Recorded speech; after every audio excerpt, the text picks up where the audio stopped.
Subscribe the channel for latest updates. Press the bell icon. Get ready for the dictation. At the count of 3, 2, 1, start. The speeches at the UN General Assembly by Pakistan's Prime Minister Imran Khan and a day later by Prime Minister Narendra Modi were a study in contrasts. Mr. Modi focused on India's own role on the world stage and the need to reform the UN and expand the Security Council to give India more representation. Mr. Khan focused less time on Pakistan launching a broadside against India. Mr. Modi made no reference to Pakistan and spoke about terrorism only in broader terms. A reply to Mr. Khan's speech was left to an Indian diplomat who described it as an incessant rant and lies, misinformation, and warmongering.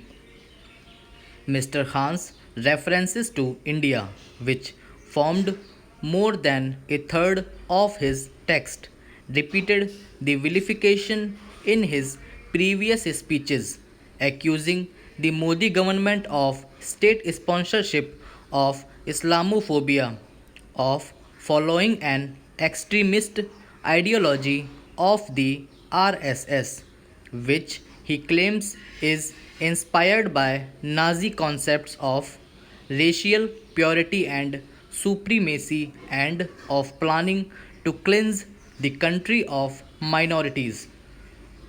Extreme comparisons were made between the Citizenship Amendment Act and the Nuremberg laws, as well as between detention camps in Assam and the concentration camps of Nazi Germany.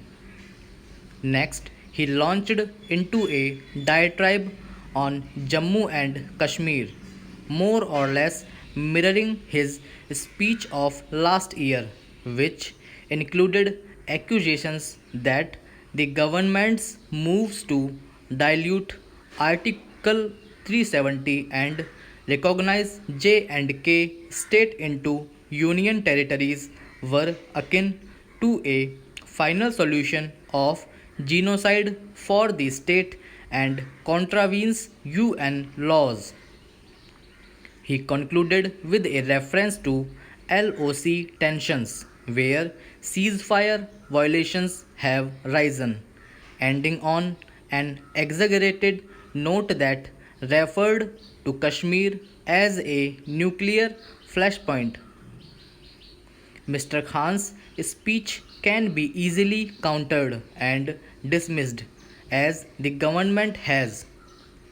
Pakistan's own record on minorities, including its own laws that even prevent minorities from holding high office, completely demolish Pakistan's credentials to attack India, which is a constitutionally declared secular democracy. Mr. Khan's accusations of Indian state terrorism come even as his country faces a decisive movement at the Financial Action Task Force in October, where Pakistan has been kept on a grey list since June 2018. His accusations on the reorganization of J&K and of attempting demographic changes are equally strange, given Pakistan has itself just declared Gilgit-Baltistan a province and has carried out the resettlement of non-Kashmiris in Pakistan-occupied Kashmir for decades. Even if some of the concerns that were raised by Mr. Khan are also being debated inside India, since the overdramatic characterizations, they are certainly not within the purview of another country and not a legitimate subject for his address at the UN.